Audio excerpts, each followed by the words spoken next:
Dun, dun, dun, dun, dun. Greetings, everybody. Greetings and welcome to the Simply Together show on Tuesday, the 8th of November. Oh my God. We are super excited. You know, we only have VIPs on this show. You guys know that. I'm going to be kind of doing a little bit of co-hosting, and joining me is the beautiful Cecile in the house. Give it up. Hello. Co-hosting. And you know, we can't do this without producer, host, Shelley. Woo! Give it up. And if you guys can see that other young lady, you're thinking, BBC Babs? we normally hear her, but oh no, Simply Together show. We do it, and we have got the lovely Babs Michel. Is radio and all sorts, and she is going to be our special guest today and taking up all of the show because there's so much to talk about. So what I want to do, welcome Babs. Thank you, Dee. That's so lovely. Thank you. And my lovely sister. And also, if you didn't know, Cecile is actually me. So when I'm busy, there's a backstory with this, that we used to work with a lady that thought that we were one and the same person. I mean, we don't look the same necessarily. I don't think, but this one particular one was absolutely convinced we were the same person, you know? All the time. Even though she was corrected, Babs or we thought you were Cecile. the same person. Yeah. It was funny, but we're sisters. We We're are sisters. sisters from another mister. Exactly. We certainly are. I'll tell you what, I'm going to be here, but I'm going to hand over to Cecile first of all, because I think it would be nice. A lot of people, Babs, probably know you obviously from the radio and all that sort of stuff, but because this is all about you today. This is all about you. And I think it'd be really nice, if it's okay with you, for the listeners to know just a little bit more about you, as opposed to she's like, oh. You can answer what you would like to answer. So, Cecile, do you want to kind of just introduce Babs and how you guys know each other? And yeah, I'm going to come off and come back on with Shell just a little bit later on, but allow you to have a little chat first of all, if that's okay. Oh my God, they're leaving it to me. No, we're not. Hello, Babs. How are you Hello, doing? darling. I'm all right. I'm good. Good. Fantastic having you on here. Absolutely fantastic. Thank you for asking. We have been waiting to get you here, just literally wanted you on the show. So we have known each other for many moons, in your previous life, I would presume. So tell us a little bit about what you was doing before you came to radio. Okay, so radio is a funny old business, because even though I've been doing it over 20 years, it's not a proper job. Wow, is it that long? Yeah. Wow. Yeah. It's not a proper job. I know that I'm nicking a living. I don't ever pretend otherwise. You know, I muck about and play records. That's never going to be a day's work, not by anybody's imagination. I know that. And, you know, and I have a brilliant time and I love it. But when I had a proper job, when I, you know, like everybody else, like normal people, and I had a job, I was a carer. And that, for me, and I was a carer for a long time, for about 15 years. And it's the hardest job in the world. It just is, emotionally, physically. It's a really hard job. And that's where I met my alter ego, Cecile. So, you know, my other half of myself. And it's such a hard job. And anybody in the care sector, you know, earning a crust, my hat is continually off to you, because, you know, one of the reasons I couldn't do it anymore is because, and my sister-in-law pointed it out to me, and she's a child psychologist, but she just said to me one day, Babs, you're all cared out. She said, you can't be a carer because you're all cared out. And she sort of saved me, really, because I realised then that I didn't have enough empathy left. And people might, you can judge me for that. I'm pretty transparent most of the time, I think. And I just didn't have any empathy left. I just didn't want to do it anymore. I didn't have any care. And the people that do care, it's vocational and they're amazing.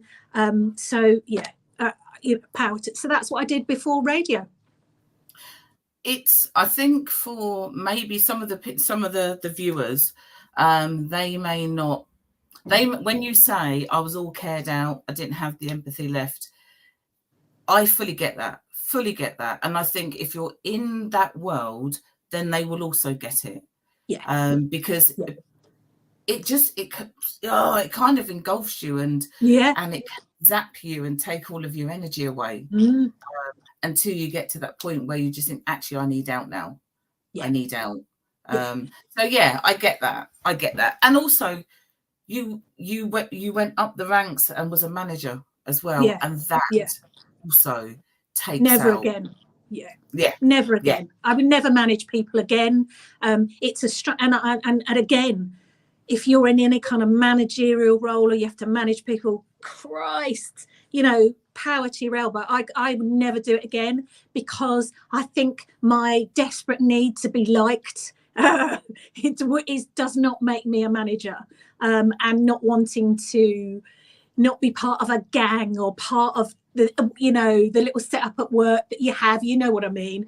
I always want to be part of that. And funnily enough, the bridge, it was a bit of a leap from being a carer to coming into radio. But actually, I was thinking about this quite recently, because of all the news about local BBC, which we might chat about later. But actually, the bridge between the two things is not dissimilar, only because I sort of feel that maybe my previous job gives me empathy to understand listeners who are just like me, because I feel that, tapping into stuff.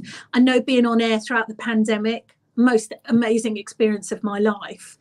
To feel that you are in people's homes at such a stressful time, talking to people that hadn't seen anyone for months, and people feeling such a kinship with you and me with them, because for the whole of the pandemic I sat in a studio on my own due to BBC protocol.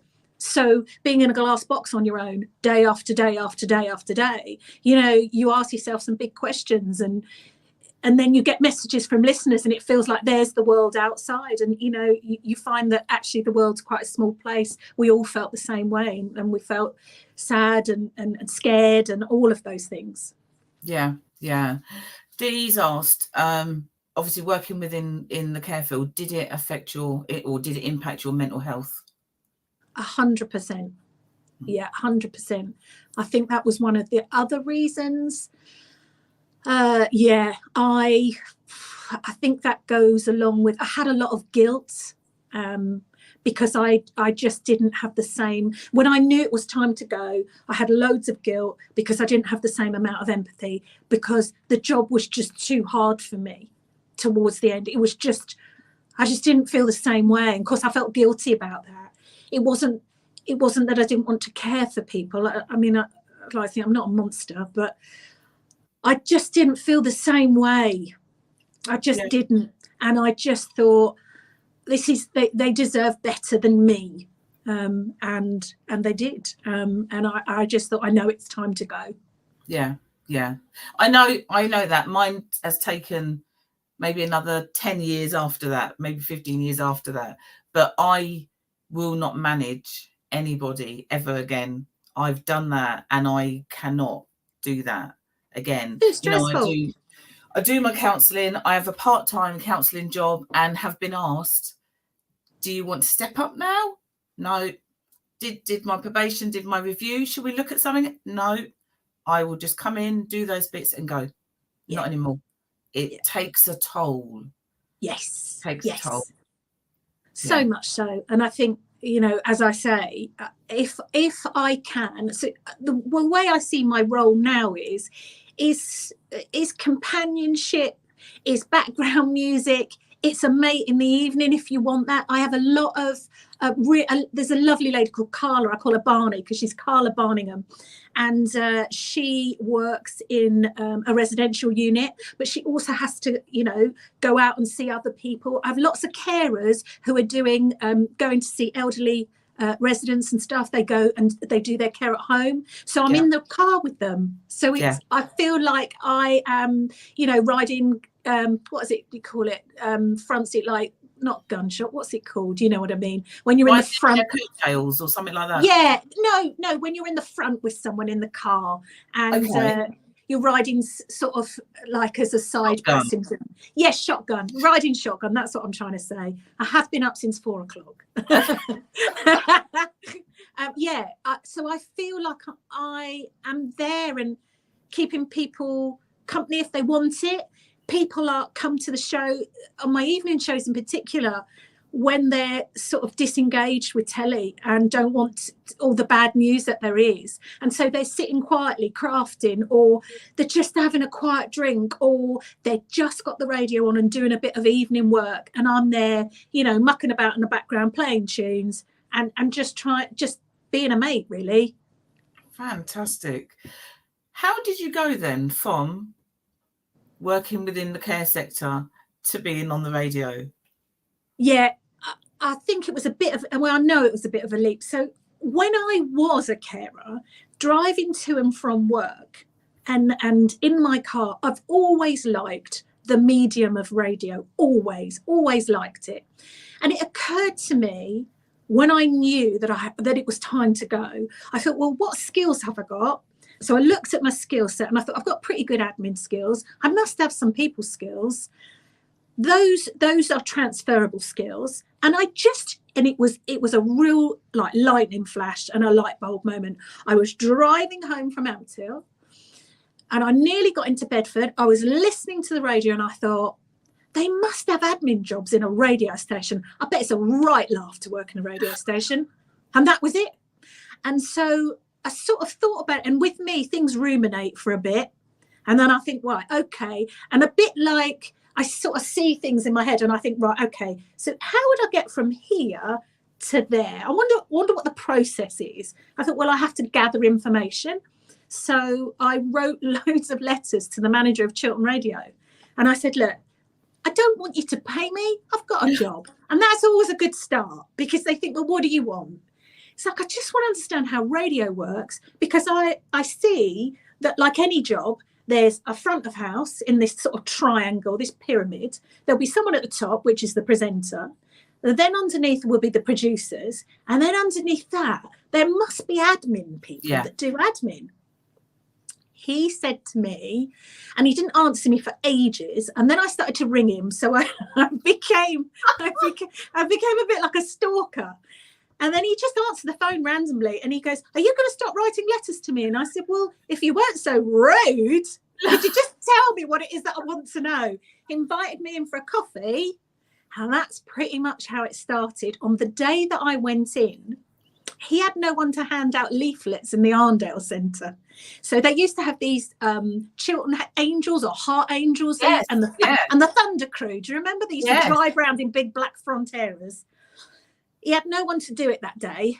And he said to me, here's 2,000 leaflets. You go and do that for me and I'll tell you what you want to know. And I thought, well, that's fair. I understand that. This is a trade-off. What I didn't know was he followed me to the Arndale Centre to see if I'd actually do it, because he'd got loads of students from Dunstable College to do it who used to go into the Arndale and then put the leaflets in a bin and then sit in Mackie Deez and then come back after 2 hours to get paid. Well, at the time, I mean, I wasn't 18. I was late 20s. I think I was about 27. So I was a grown up. And I just went in and I did it. I just stood there and handed out these leaflets about a competition because that's what he asked me to do. It didn't occur to me to bunk off. I just did it. Well, he swung through the Arndale to see if I was doing it and then drove back to Chiltern Radio. So when I got back, I said, I've done it. He goes, I know. I saw you. I thought, oh, you crafty bugger. Yeah. And then after that, we had a lovely chat. And sometimes you get lucky, don't you? You meet someone, even though I knew nothing about his industry, I was a grown-up. We had a grown-up conversation. And I said, look, I just want an admin job, really. And I thought a radio station would probably be quite a cool place to work, quite fun. And I needed something that was light and fun. And I was right. And we had a couple more conversations. And then he got me to work on the Thunder Crew at the weekends. That led to doing, hello, I'm Babs, I'm at the Arndale Centre, or whatever it was, you know. Come down, we're doing blah, blah, 2 for 1s. So there was loads of that for a couple of years. And then they had a travel presenter job and they made a new position and they gave it to me. And that's how it started. I became Travel Babs. You did. I remember ringing in. Yeah. And that was about, I'm going to say 21 years ago.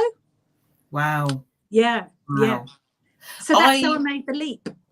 I remember having I actually can picture it right now because I was in my bedroom and I had a conversation with you. And you had said, I don't know whether I should do this. Should I do this? And I remember saying, you need to just go and do it. Just go and do it. You know. I was terrified. Yes. Because everybody says, you know, like most of us, it's different for kids now and they're brilliant. And I wish I'd been born, you know, about 20 years later sometimes, because I think they have much more of an idea of what they want to do and what options are open to them. When I left school, it was like, you get a job, you get paid. And you take whatever you get. If someone said to me, oh, you know, whatever, I would have done it. And I did do it. And I did that for years and years. And this was the first time where most of the people around me, because I had to go to college and I had to get that sort of semi kind of degree qualification to manage the home. So I'd got that and everything. So I had a good job. I was okay paid. And they said, yeah, you can't jack that in, Babs, to go and work at a radio station. Are you mad? People in my family said it. And I just said, no, I'm going to do that. But the best thing happened is my boyfriend, John, long-suffering John, just said, what do you want to do? And I said, I really want to do that. And he said, I'll support you. And I cried. And that was it. He said he would support me. And that was all I needed. And, you know, and it was slim pickings for quite a few years, but, you know, no different to the hardships that lots of us are facing now. But it was worse then for us because John was at college. We didn't have any money. And then here was I going from a well-paid job, well, not well-paid, but okay, to, you know, nothing really. Yeah. So might be Shelley, who's then put on there about, I think us elders are now believing in ourselves and taking big leaps because we weren't given that opportunity before. 100%. Yeah. And that was really my story. I feel now I've never been more sure or in myself what I want, what I like, what I don't like, what I will stand for, what I really will not. And, you know, 0 Fs are given by me for situations that I don't want to be in. And I'm very quick to tell anybody, I'm not rude, but I'll just say, oh, no, child, that's not happening here. But you knock yourself out if that's what you want to do, but don't include me. And has that come over the years then? Yeah. That ability to do that. Oh, so now we've got real royalty here now. Wow, who's this? Real royalty. Good morning. Can't hear you, dear. You on mute. Get your mic on. Get your mic on, babe. Yeah, well, I had to make sure that we didn't interrupt you while you were speaking, Babs. So this is a VIP in the house. Well, we're in a house, actually. Who is this? What's your name? Florence. Florence. Avid listener. On your avid listeners. Florence. Hello, darling. Yeah. Hello. Hello. How are you? I'm really good, Florence. Lovely to meet a listener. Really lovely. And do you know what, Florence? It's really nice to be on 3 Counties. I've wanted to come home for quite a long time because when I left Chiltern, it was because I was offered a big gig. So who doesn't turn that down, you know? So I was offered a big gig and I lived in Reading for 15 years. And I did the breakfast show, the Heart Breakfast show there. But I knew in the pandemic that I was homesick. I was starting to get just lonely, and I didn't feel in the best place, and I knew what it was. But you know, when you have to go to your partner and go, yeah, you know, I got us to move to Reading for my job, can we move back? You know, I just didn't even know where I was going to start that conversation, Florence. But what I did was quite sly, really. I came to see Laura, who runs BBC Three Counties, and I said, Laura, is there any chance there are any jobs? And she said, I can't believe you've come in here. She said, because Nana Okoya was about to go to GB News. Yes. And it was about the same week that Nana had said, I've got this job. And she said, oh my God. She said, I've wanted to get you here for 2 years. But she said, I just didn't know how we were going to, because there's a lot of men on the station. Oh, yes. I know. Too many men. Yeah, I know that too. They're lovely. It's but, just, you know, we need a bit more estrogen on the station. yes, and you make it that. Thank you. Thank you. You can handle them anyway. Oh, add some. I'd take all of them. Roberto, Andy Collins, JVS. Yes, and yes, once. Especially them three. Of course I can. And the other thing is, you know, and you know, this is not lost on any of you, but you know, and Laura as well. It's lovely to be, you know, a woman of colour in this radio station. The BBC has not got a good track record, you know, and I know some of my friends would have called it in the past, you know, the White House, and you know, I'm smashing those taboos. You know, no women, no black women. You know, that is not the case. Even on television as well, isn't it? Well, telly's not for me. It's not for me. No, I because I think it's still set up. It's still all a bit Holly Willoughby and Philip Schofield for me. You know, I know we've got Alison and people like that, but Alison's one woman. That is not representative of our communities, is it? No, one woman, one larger woman. And I just think I don't want to. I'm better off on radio because I feel it's a different skill set. Because if I can make you my mate and you've never seen me, right? So you've never seen me and you like me just because of what the conversations we have, I'll take that all day long. Not because I'm blonde and pretty, but you like me just because of the chats we have, and all day long I'll take that. Yes, I really listen to, you know, I get in from church after sometime about once on a Sunday, so I just get about an hour of it. But it's just a joy to listen when you're on. You know? Florence, thank you. Yeah. I try and keep it, you know, just because there's so much bad news, isn't there? You know, it doesn't have to be heavy at the weekend. I don't shy away from stuff that's difficult to talk about sometimes because that's real life. But there's a way of doing it with compassion, with empathy, with understanding of who's listening, you know, and letting people come on and share their stories, which is what I'm about, really. Yes. But it's nice to put the face to the name. Thank you, Florence. And you are welcome on the show anytime. I just listen. Babs, as soon as you're not going to get her off, Fluff. She won't sort of like think, but as soon as she's on, and you'll be thinking like, all right, Florence, thanks, Florence. And anyway, Babs, as I was saying, you're thinking, all right, Florence, thanks, Florence. Babs, guess what? Maybe Florence could be my Sunday, like ecclesiastical or theological reporter. You know?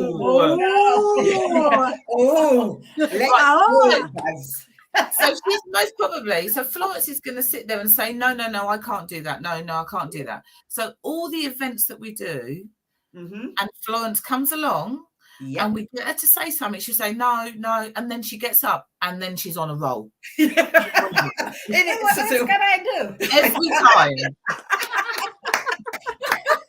That's amazing, Florence. I love that. God, so you're not supposed to, well, people say you're not supposed to do the age thing, but I'm sure Mum won't mind, and anyway, she'll thump me. But this young lady is 81 years of age and honestly still giving it.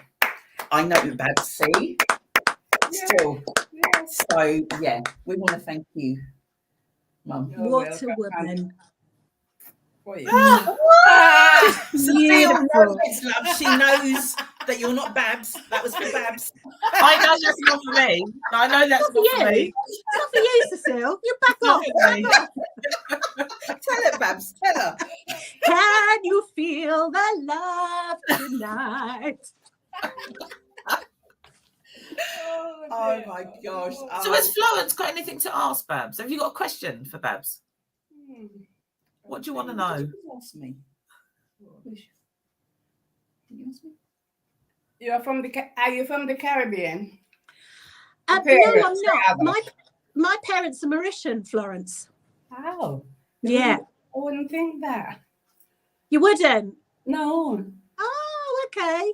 Okay. Yeah, my parents are from Mauritian. So yeah. Or a very long time ago, my ex-boyfriend, his mum, she's lovely. She's from Jamaica. And when I used to see her, she'd say, "Oh, Babs, lovely little Martian girl, you." I said, "I'm not a Martian. I'm not an alien." Mauritius. She didn't remember the name, so that's why she probably didn't remember the name. Oh, I love it.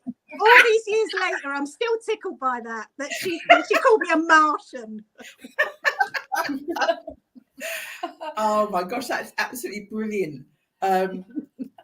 We could talk and talk and talk about so many different things with you, Babs. And I know if it's okay, Babs, we're going to get you back and get you on a real talk. And we are going to really talk at length. Now, I know on Sunday, Cecile was on your show. Yes, she was. Thank you, Cecile. Because I want to cross the streams. I want, let's use my sort of BBC Three Counties platform to highlight the stuff that you're doing. And that makes me really happy because that's what local radio is for. And let me tell you, with all these BBC cuts, all the presenters here, I've just left a meeting literally 5 minutes before I came on here.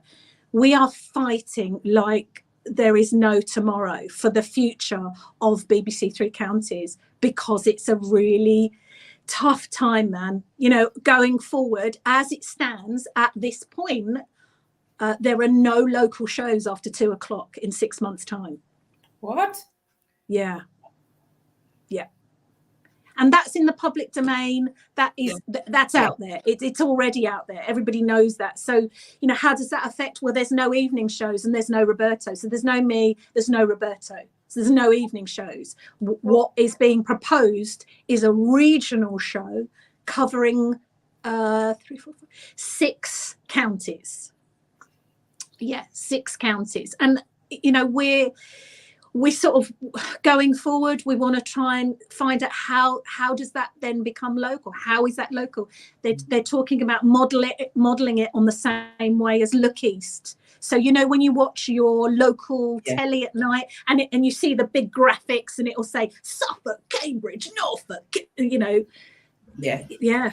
And that's what we're proposing. And we're like, we don't understand how this is going to work. So we're really fighting at the minute. So forgive us. We're trying to do our best. But, when the red light, so when the microphone is off, it's a bit sad here, So because we know we connect with the community. We know that. Definitely. My radio will be off at 2 then. That's what everybody's saying, Florence. That's what everyone is saying. And we are communicating that back. Because I tell people, I always say, I listen to 3 counties from probably 6:00 in the morning, especially when I wake. And my radio is alarmed. I put an alarm and I could switch my radio on. And it's been on until whenever I feel like, but if that, I'm interested anyway. So after that. When I spoke, this was before all of this was even announced about, and Mum's got one of those, Alexa. She's like, Alexa, 3 counties. And I'm thinking, oh my goodness. I didn't buy it. Yeah. And like I go upstairs and the radio's on and I'm like, Mum, why have you got a radio like downstairs and upstairs? It's company. Yeah, it's my company. And all I'm like, day long, wow. Until like in the afternoon, late afternoon, when I sit down to watch TV. I take it out in the garden with me. even in the bath with me. Yeah, same. Yeah, I'm the same. Yeah, I've just bought a new mirror for my bathroom, and it's got a speaker in the back, so you can Bluetooth the radio to it. I mean, I'm obsessed with it, so I can sit in the bath and I can listen to JVS, or I can listen to Roberto, because I love radio. I love, in particular, the radio that's made out of this building. You know, it can always be better. It can always be better, and it can always be improved. And that's what we're fighting for, to keep it that way, and to keep all the, you know, like we have, you know, we have Fazana at the weekends with her, you know, very specialised Asian show. And then we have Ed with his soul show. You know, what's going to happen to all of that? Because at the minute, we're all going. So, I don't know. It's very sad. Yeah. Babs, we're not going to kind of like labour all of that, because I know it's out there and obviously you're going to be rehashing. But in terms of the public, ourselves, the public, you guys are fighting. Is there things, or is there anything that we can do? I know a lot of people have written in and what have you. Is there anything that we can do to support keeping the station? Yeah, I mean, from what I can see online, I mean, there are all sorts of petitions and this, that and the other, you know, but the BBC have a process of, you know, complaints, and you can contact through all sorts of websites and stuff, you know, if you feel strongly. The thing is, if people don't speak now, then it's too late. Higher up the chain, they'll say, well, people aren't that bothered, so because they never did anything. We can only do so much ourselves, and of course, you know, we have a bias because, you know, I still want a job, so of course I'm going to fight for it, but because I think it's right as well, I think it's the right thing. But yeah, maybe that, but it's whatever you think would, you know, we would be very grateful. I mean, we've been inundated. I can't even tell you the texts, the phone calls, the emails. It's been lovely, but to us, we know how people feel. It's higher up the chain. Right. Yes, it's a shame. Okay. But we got 6 months. It's not over yet. Okay, so there's time to fight. Yeah. It's time for you to come on the show, Florence. Can I just read Shelley's question? Shelley says, a question from my nephew. Could you ask, did the BBC tell you about it days before the announcement? It wasn't fair to be in the news before you had the chance to understand it. Can I tell you, I read it in The Guardian the day before it was announced. That's terrible. Because that's how you want to find out that your job's gone, isn't it? Wow. We had the same problem when I got redundancy with NTL. They put it out on the news. There was only half of us that were in the building, and people were finding out as they were coming into work that they were getting their 90-day notice. Yeah. And that was one of the things, because that's my nephew, he's autistic. He's classed as non-verbal, but he's up with anything to do with politics or TV and computers. And we had this conversation that he said, when did they know? And then we had the conversation where I then said, I had the same problem. And he just said it just wasn't fair that it goes to any kind of broadcast before everyone then finds out. We had an email on I think it was the couple of days before, but to say, and we're going to talk to you about what the future is, the BBC cuts. Cuts have been in local BBC for ages. We've known about this, and they've done cuts over the last few years. But that piece of information that everybody in the local radio station will be put on 45 days redundancy notice, like they have to give you 45 days notice. The period doesn't end in 45 days. Ours is 6 months, but they have to give you this consultation period. Yeah. I read that in The Guardian. Yes, terrible. That is terrible. Yeah, I expected more from the BBC. Yeah, I expected more, and I can tell you the meeting that I went to on Monday was a big Zoom meeting with all the local presenters and you know, all the production staff. Yeah, it was quite spicy, I can assure you, because people were furious, rightly so. You know, you should never find out that you're losing your job in a newspaper.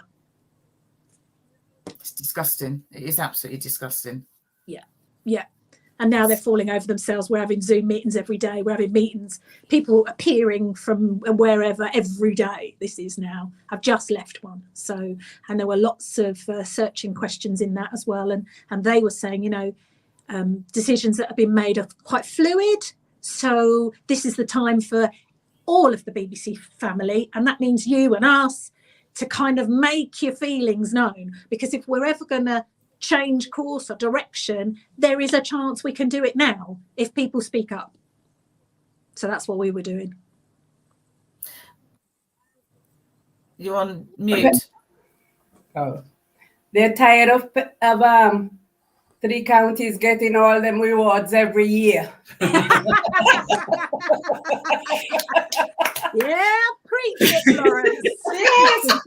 All the other stations probably groaning and moaning about it. It's always 3 counties every year. We'll have them. We'll get rid of them. Yes, we will. Well, I did say earlier on that I travel quite a bit. Like my mum moved out of 3 counties and has gone to the south coast to Weymouth. Their local BBC radio is very similar to ours. I mean, we've got family that's up in Chester. Their BBC radio is not very good at all. But it's because you're local, because you've got the dialect, because you've got the sense of humour. Both are very, very similar, but run differently, and you're going to lose all of that. Not only are like this support of little charities or events that's then going on, the like a local person, say for Bake Off, for instance, that you've got a local person to you. They're on the radio all the time because they're on a TV show. Yeah. You wouldn't have all that kind of publicity of what's going on in your local area. Yeah, but you can't lose that specialness of any local radio station. Yeah, and the point about local radio stations as opposed to regional or national radio stations is, if you wanted to listen to a national radio show, then you'd already be listening to it. Yeah. You'd already be there. You'd be listening to 4, 2, 5 Live, whatever. And maybe you do sometimes, and that's fine. The reason that you listen to 3CR is because you don't want national that doesn't kind of talk to you in the same way, that you don't relate to in the same way. I know when I got when all the breakfast shows got binned at Heart for one national show, so they exactly like what's happening now. So when all the little the breakfast shows, they said, "Oh no, we're gonna bin you all off for one show. It's going to be a national show. It's going to be Amanda Holden, woo!" Because we all feel loads in common with Amanda Holden. And I remember a woman walking up to me in Lidl, and she just stopped and put her hand on my trolley, and she went, "Well, you never get Amanda Holden in here, would you? Getting her stuff from Lidl." And then she walked up. She went, "And that's why I like you, Babs, because you're real, because you're like me." She said, "What have I got in common in her?" And just walked off. And that, to me, is the relationship we have. You know, and that's what I love about it. And I don't want them to mess with it. So I'm going to do everything I can. I know everyone else here, but we'll see. We'll see. And it's the truth. What that lady said, it's the truth. You know, we're never going to bump into Amanda Holden, but we might bump into you. Yeah, and then we're going to think it's a steal. Yeah, and they're going to think never gets a seal in here. I tell you what we're going to do now is monitor Cecile, because I bet you anybody. Babs, how are you doing? My name's Cecile. The next time someone says to me, because I get that quite a lot now I'm home, people go, because I've got, quite a sort of recognisable sort of estuary English voice, and they'll go, "Oh, you sound, I think I know you, blah, blah, blah." I'm going to go, "I'm Cecile Terrelong." Yeah. Oh my God. That's going to be the best ever. I'm going to tell you one more story just quickly, just because I've just thought about it.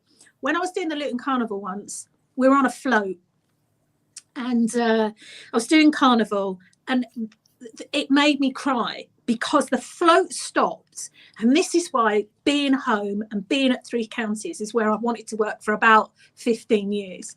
A woman stopped there. She was there with her little girl, and she went, that's her there, look." And I could hear this. I think they thought I couldn't hear them. And she went, "You see, you can do anything you want." Oh. And she was, yeah. And she said, "See, she's black and she's on the radio." Yeah. And that, to me, that's why it's really important. And this little girl just was like, hi, Babs, like this. And I just, you know, and I just, you, what is it they say? You have to see it to believe it, don't you? You have to see it. And don't get me wrong, it's not that I feel I'm a trailblazer, but I don't see many people that look like me on the radio. I don't see any, if you know, or are in some sort of small public eye. So it's really important for me to kind of stay here for as long as I bloody can. Sorry, I'll get off my soapbox now. No, I was just kind of typing a note saying real talk. There's another show, bigger show. Real talk. What are you trying to say? Just bigger, as in like it's longer. Up in herself. Proper longer. So first Tuesday of every month, 7 till 10, and we can do a proper deep dive. No problem. Anytime. You know, I mean, I'm just to let me know, and I will certainly always make time. It's not a problem. Yeah, definitely. Unless I'm being Andy or JVS or Roberta. I was going to ask, are you actually sleeping in the studios? Have you got a little bed in there? Shelley.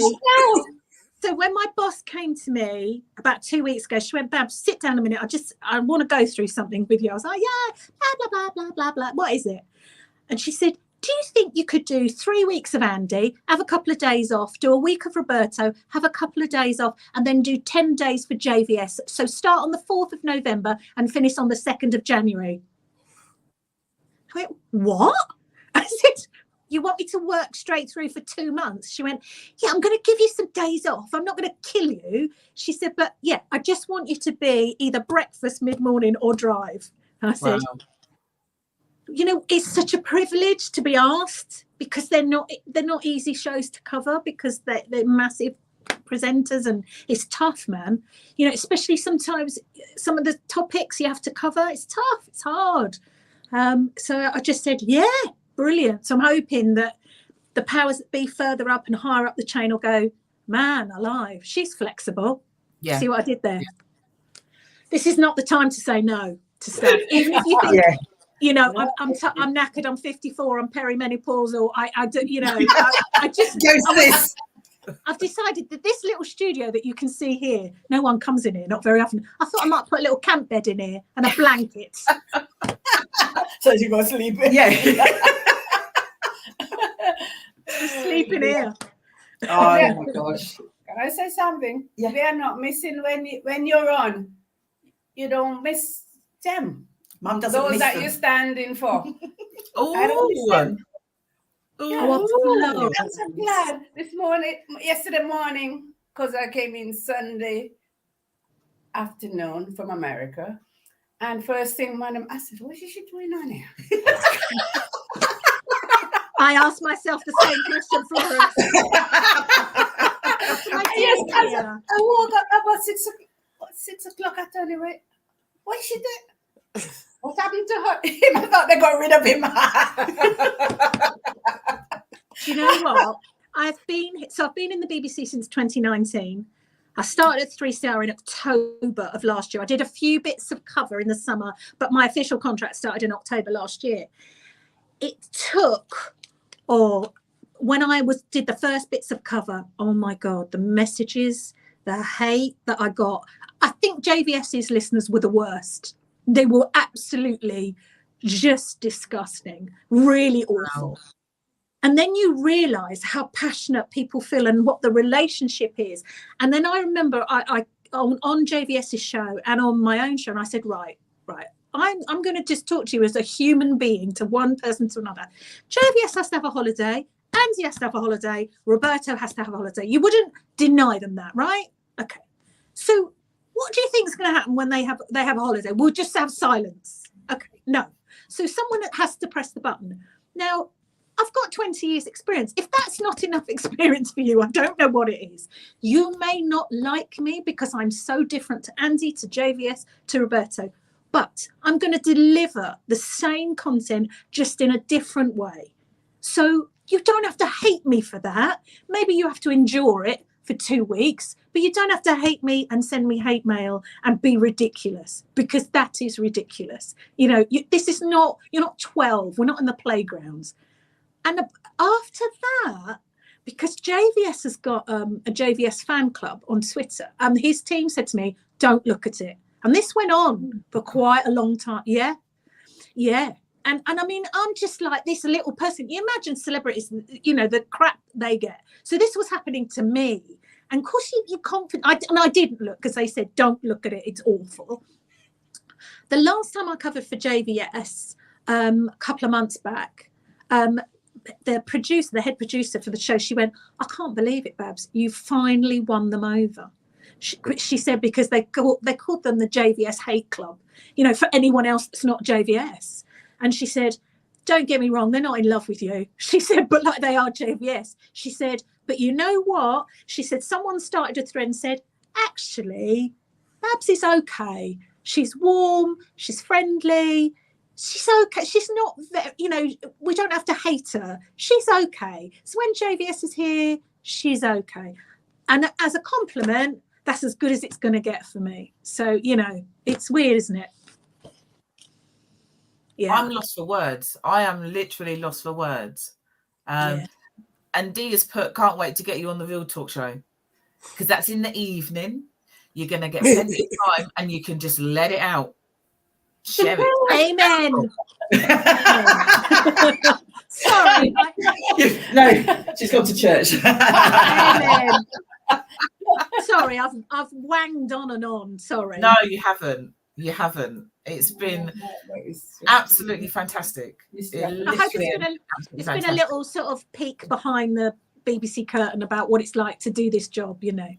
And I don't expect to go, oh, poor Babs. Of course I don't. I play records and I buck about on the radio. Don't ever feel sorry for me, ever. Because, you know, I could have a proper job. Then feel sorry for me. It is a proper job. It is a because I think earlier at the beginning, and we were sort of saying, and as I sort of said with my mum, that's companionship. For some people, you don't know. You're just doing, as you said, playing buttons, having a laugh on the radio. But what is that for those that are listening? Hope that so. Literally, is lifelines for people. So it's caring in another, in another form. So we've left the caring field at all. Thank you. It's very much appreciated. I love this sisterhood. And I've got a new mum. I mean, who knew I was going to happen today? Bring it in, guys. Bring it in. No. We are going to, because the time. Sorry.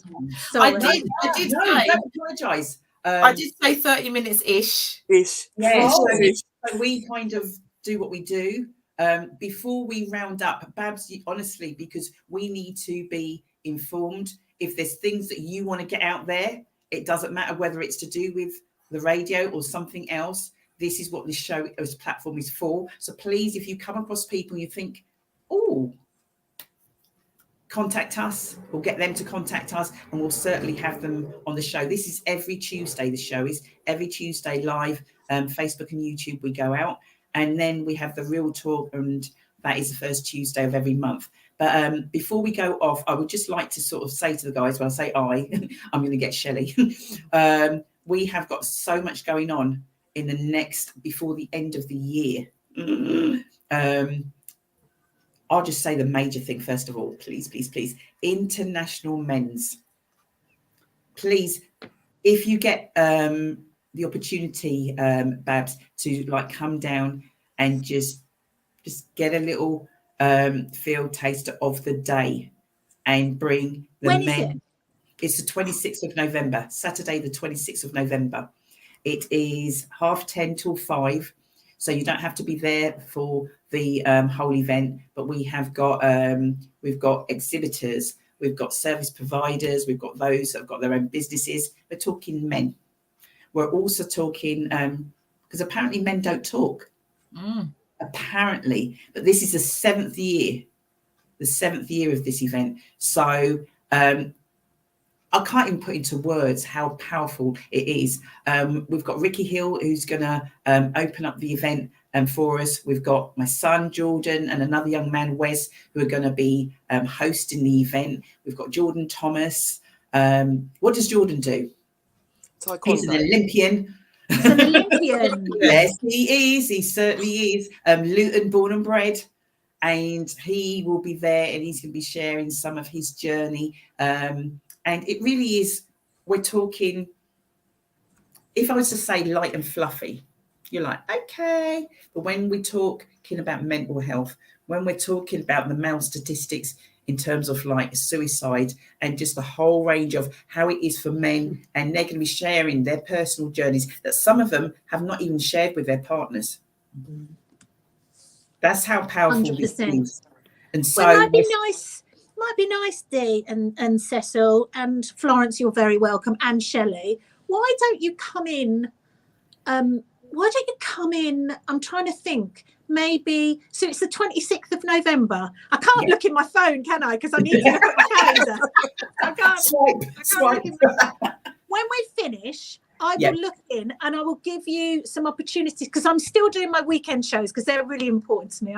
Otherwise I will lose my identity if I don't do my own shows, because I'm not doing my Fridays and Mondays because I'm JVS, Andy or Roberto in the week. So I'll look in and I'll see, because that's only a couple of weeks' time, isn't it? Yeah. And maybe if you're free, you could come in the Sunday before on my Sunday show. Come into the studio. It's much nicer. Would you do that?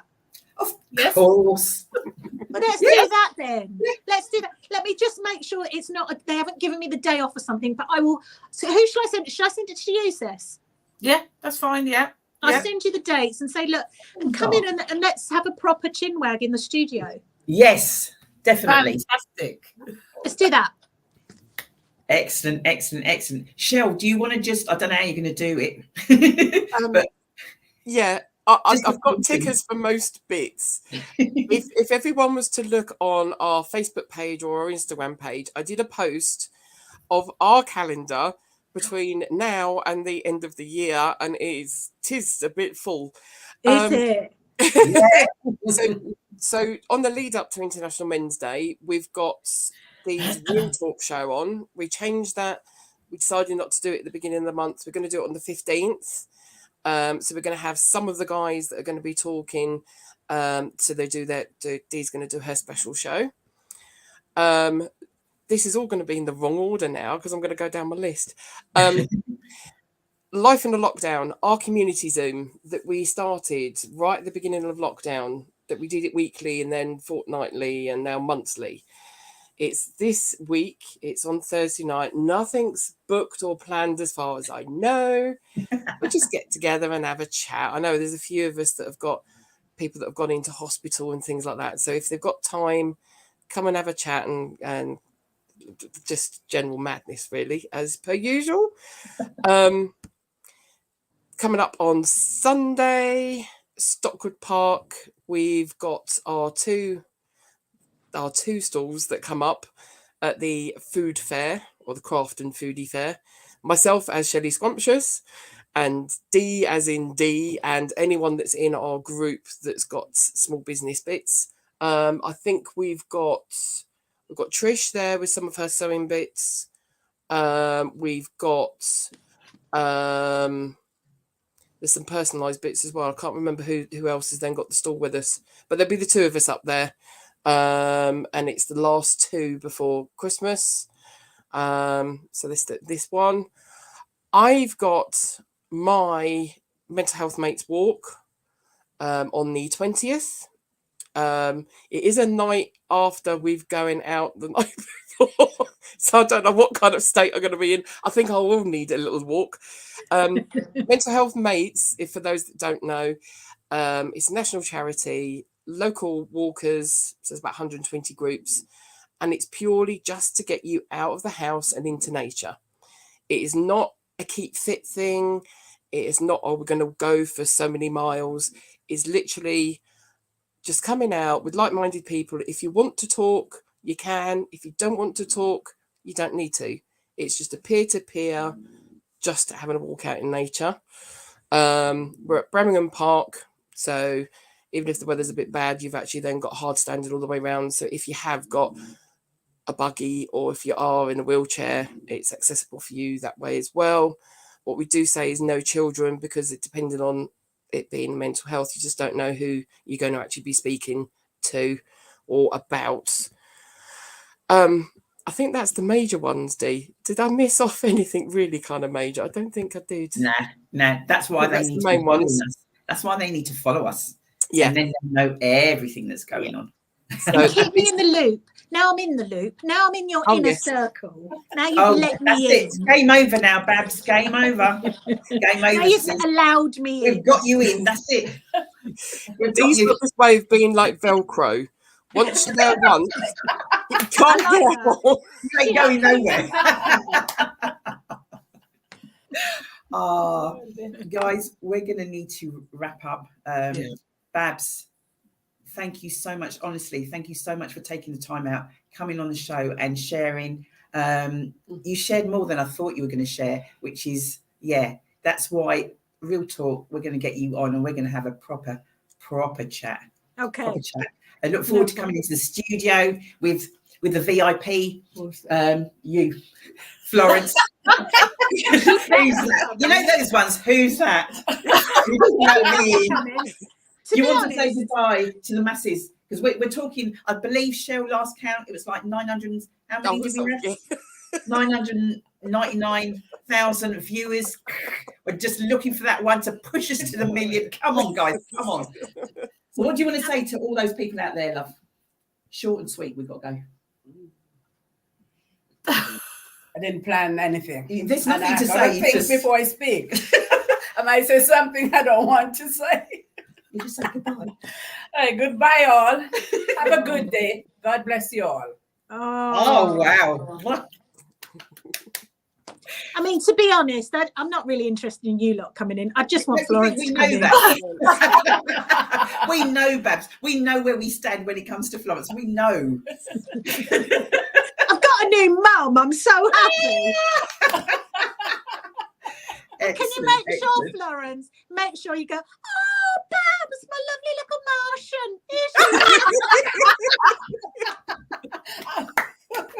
Oh, excellent. Oh, Babs, you are amazing. Thank you.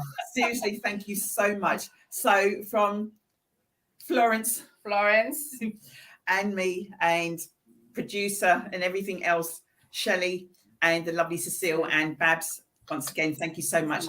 Stay on for just 1 second, Babs. We're saying bye to the masses out there that have been watching. We'll see you guys real soon. Don't forget to watch it on replay. We are back, remember, Thursday with our community Zoom. So for now, see you next week. Bye-bye. Bye.